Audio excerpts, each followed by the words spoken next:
welcome to the LL Football Preview Show here on GameTimePA.com.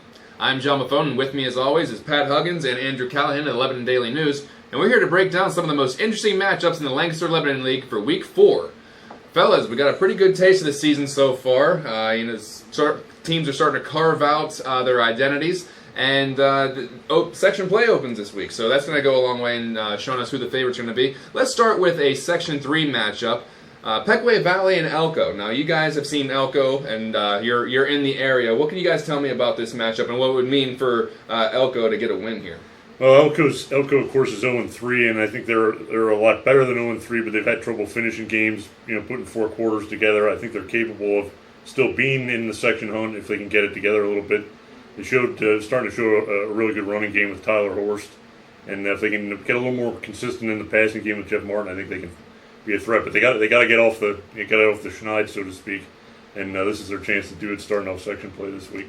I think the two biggest things going for Elko this week is that desperation you just mentioned with the 0-3 record, and they're going to be at home. The biggest problem they're going to face is that Pequea Valley's coming in with a lot of confidence. The Braves dropped a surprising season opener to York County Tech, but have since bounced back with two big defensive performances, allowing just 6 points in the last two games. So they've been able to overcome that early hole, something that Elko is going to be looking to do. As you mentioned, section opener, lots on the line for these two in particular.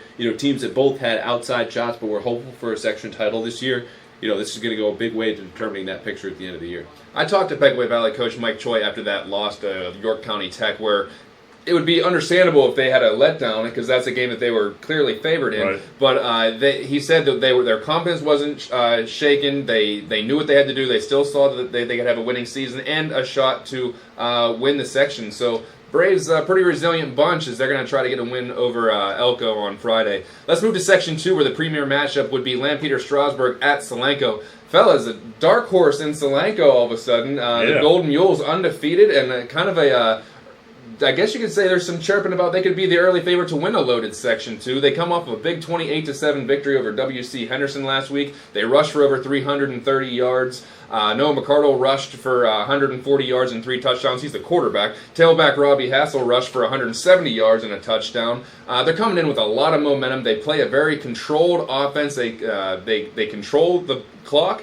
they control the ball, and they limit the amount of possessions that their opponents have. Meanwhile, Lampeter-Strasburg coming off a very impressive 54-7 victory over Conestoga Valley. Bear Shank accounted for 5 touchdowns. Even more impressive, the LS defense accounted for 8 sacks. Yeah. The problem is they're not going to need a pass rush against Solanco because Solanco only threw the ball 3 times last week. So they're going to have to change their defense up a little bit, or at least focus differently on defense this week because Solanco surely doesn't pass the ball as much as Conestoga Valley does. I don't want to say there's differentiating styles here, but obviously Lampeter-Strasburg can open it up a little bit on offense. Meanwhile, Solanco much more controlled, methodical, controlling the clock. What do you guys see in this one?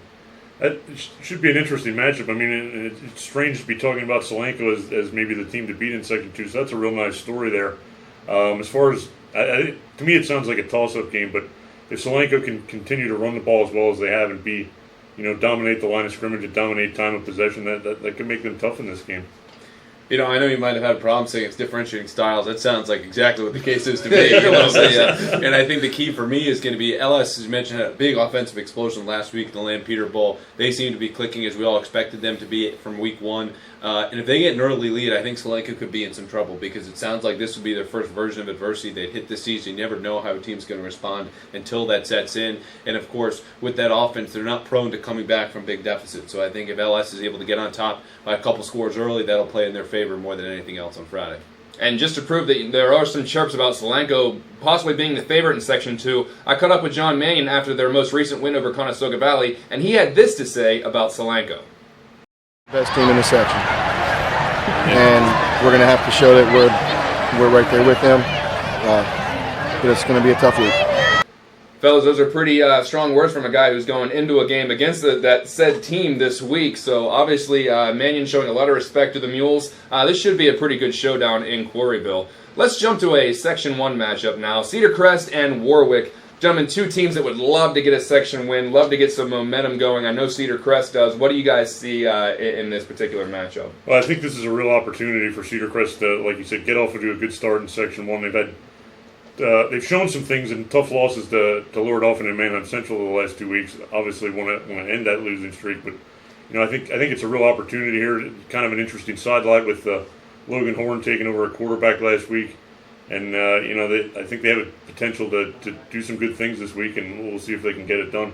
1-0 start in Section 1 would be big for them. I mean, I'm not saying they're a section contender or anything like that, but I think it would do something good for that program to get off to a good start in Section 1. I think this is going to be a really good game for Cedar Crest. You mentioned Logan Horn stepping in at quarterback, the freshman. Outstanding performance. I was there against Manheim Central last weekend, 12 of 21 for over 200 yards and a couple scores. And, obviously his brothers with their senior star, Evan Horn, but you might as well know it from the way they played in the field, just that calm, cool, collected nature, able to make a lot of good decisions, and was productive, obviously, in his debut. I think you see that come out more here against the Warriors, and the Falcons are going to pick up win number 2 in the season. So there you have it. As section play opens, teams would love to get out to a 1-0 start. This will go a long way in gauging how the sections are going to shake out in the LL League. But that about wraps it up for this Week 4 edition of the LL Football Preview Show. Thank you for tuning in. Be sure to follow us all on Facebook and Twitter. As always, enjoy the games this weekend. We'll see you next time.